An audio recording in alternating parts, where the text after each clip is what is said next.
வழுக்கை தலையர் பார்வை இல்லாதவர். ஒரு மலக்கு மனித உருவத்துல போய் தொழுநோயாளிகிட்ட கேட்டாங்களாம், இது தொழுநோயாளி உங்களுக்கு என்ன வேணும் அப்படின்னு கேட்டாங்களாம். சொன்னாலாம், எனக்கு அழகான உருவம் வேணும், என்னை மனுஷர்களா என்னை வெறுக்கிறாங்க அப்படின்னு சொன்னாலாம். அதுக்காக தடவை விட அவங்க அழகான உருவத்தோட வந்துடுறாங்களாம். அதோட உங்களுக்கு என்ன செல்வம் பிடிக்கும் அப்படின்னு கேட்டதுக்கு எனக்கு ஒட்டகம் தான் ரொம்ப பிடிக்கும் அப்படின்னு சொன்னாராம்.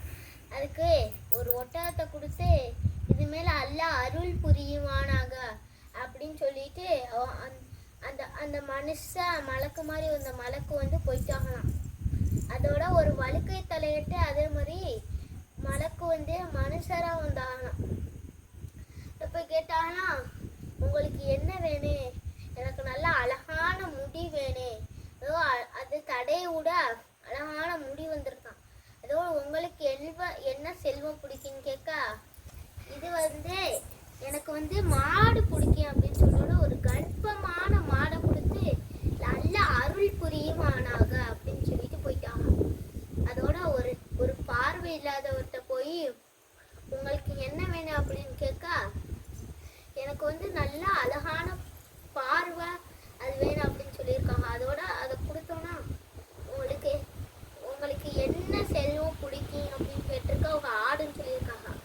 கர்ப்பமான ஆடை கொடுத்து அதில் நல்ல அருள் புரியுவானாங்க அப்படின்னு சொல்லிட்டாங்க. அதோட மாடு ஆடு ஒட்டகம் எல்லாம் பெருக்கி நிறைய குட்டி போட்டுருச்சு. குட்டி போட்டு எல்லாம் பெருசா வளர்ந்து பெருசாயிடுச்சு. அதோட மறுபடியும் ஃபர்ஸ்ட் தொழுநோயாளிகிட்ட போய் மனிதரா அவங்க மாதிரி தொழுநோயாளியா போய் கேட்குறாங்க, எனக்கு ஒரு ஒட்டகம் தாங்கலாம், எனக்கு நடக்க முடியல, கால்லாம் வலிக்குது, நான் பயணம் பண்ணி போய்க்கிறேன், எனக்கு இந்த ஒட்டகமே பத்தாம இருக்கு அப்படின்னு சொல்லியிருக்காங்க. நீங்களும் என்னைய மாதிரி தானே இருந்தீங்க அப்படின்ட்டு அந்த மலக்கு தொழுநோயாளி மாதிரி வந்து கேட்க, அதுக்கு அவ சொல்லியிருக்காங்க, நான் இப்படிலாம் இல்லையா, அல்ல எனக்கு எப்போதும் இந்த மாதிரி தோற்றத்தை கொடுத்தான், இங்க ஒரு பொய்யாளி அப்படின்னு சொல்லி மறுபடியும் செல்வத்தெல்லாம் பிடிங்கிட்டு ஏன் தொழுநோயாளி ஆக்கிடுறாங்க. அதோட வழுக்கை தலையர்கிட்ட போய் கேக்குறாங்க, வழுக்க தலையா வச்சுக்கிட்டு எனக்கு ஒரு மாடு தாங்கல, எனக்கு இந்த மாடே பத்தாம இருக்கு, நீங்களும் என்னைய மாதிரி வழுக்கை தலையரா தானே இருந்தீங்க, அல்லா தானே உங்களுக்கு இந்த முடியை கொடுத்தான் அப்படின்னு கேட்டது, இல்லையே நான் எப்பயுமே நான் இப்படித்தானே இருந்தேன் அப்படின்னு சொன்னோன்னா அவங்க வந்து மறுபடியும் அவளை வழுக்கை தலையா போய் மாத்தி ஏழைக்கு கொண்டு போயிடுறாங்க. அதோட ஒரு இதுக்கு போறாங்க.